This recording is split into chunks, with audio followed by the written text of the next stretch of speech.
यह तहरीर BBC उर्दू की वेबसाइट पर पहली मरतबा अक्टूबर सना 2021 में शाये की गई थी, जिसे आज डॉक्टर अब्दुल कदीर खान की दूसरी बरसी की मुनासबत से दोबारा पेश किया जा रहा है। 11 दिसंबर 2003 को अमरीकी खुफिया एजेंसी CIA और बरतानवी इंटेलिजेंस एजेंसी MI6 के अफसरान का एक ग्रुप लीबिया में एक खुसूसी तैयारे पर सवार होने को था जब उन्हें खाकी लिफाफों का एक पुलंदा थमाया गया। ये टीम लीबिया के हुक्काम के साथ इंतहाई अहम मुज़ाकरात के एक खुफिया मिशन के इख्तिताम के करीब थी।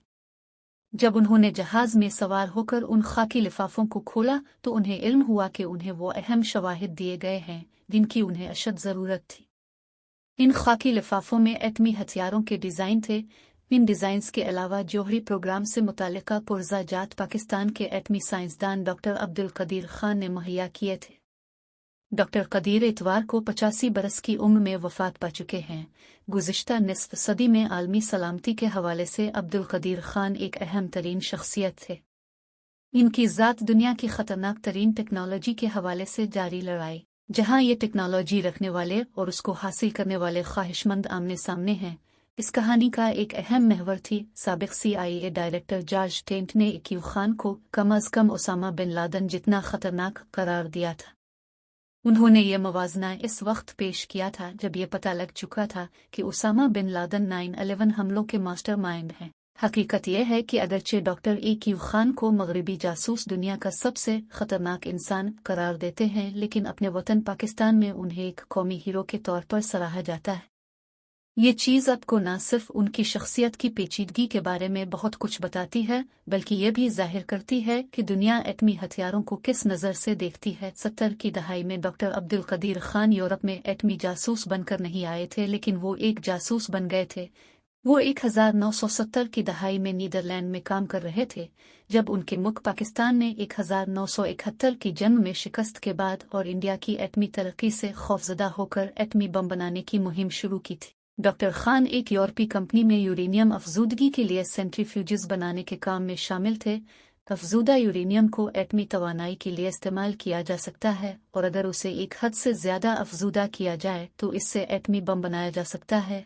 डॉक्टर अब्दुल कदीर खान इस दौर के जदीद सेंट्रीफ्यूजेस के डिज़ाइन नकल करने में कामयाब हुए और अपने मुल्क वापस लौट आए, जहां उन्होंने एक खुफिया नेटवर्क तश्कील दिया जिसमें बेशतर यूरोपीय कारोबारी अफराद थे जो उन्हें एटमी बम और सेंट्रीफ्यूजेस की तैयारी के लिए अहम तरीन अज्जा खाम माल सप्लाई करते थे। डॉक्टर अब्दुल कदीर खान को अक्सर पाकिस्तान के एटमी प्रोग्राम का बानी भी कहा जाता है, लेकिन दर हकीकत वो इस प्रोग्राम के इंतहाई अहम अरकान में से एक थे। मगर उन्होंने निहायत एहतियात के साथ अपनी एक कहानी तैयार की जिसने उन्हें इंडिया के खतरे के खिलाफ पाकिस्तान की हिफाजत के लिए एटम बम तैयार करने वाले कौमी हीरो का दर्जा दे दिया गया। डॉक्टर अब्दुल कदीर के और क्या काम थे जिसने उन्हें इतना अहम बना दिया?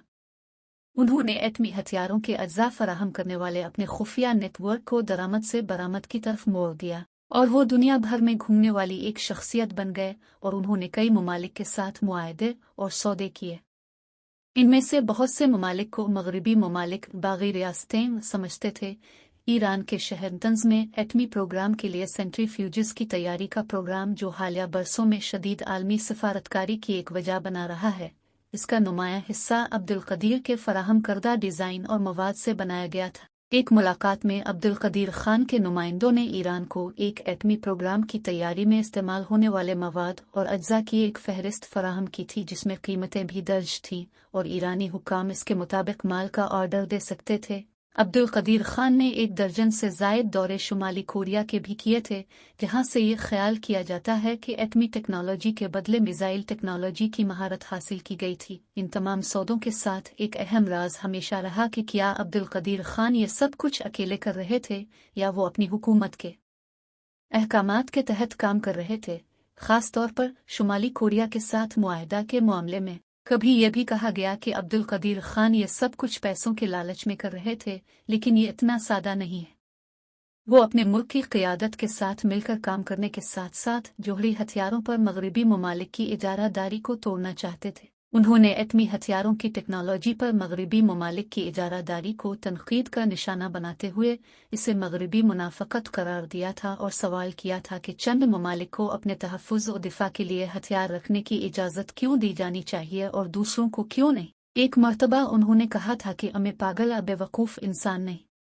वो मुझे नापसंद करते हैं और वो मेरे खिलाफ हर तरह के मनगढ़ंत और बेबुनियाद इल्ज़ामात लगाते हैं क्योंकि मैंने उनके स्ट्रेटेजिक मंसूबों को ख़राब कर दिया है। उनके नेटवर्क में शामिल दूसरे अफराद जिनसे मैंने इस वक्त मुलाकात की थी जब मैं अब्दुल कदीर खान के मुतालिक किताब लिख रहा था, तो मुझे ऐसा लगा कि वो पैसों के लालच में ये काम करते महसूस हुए थे।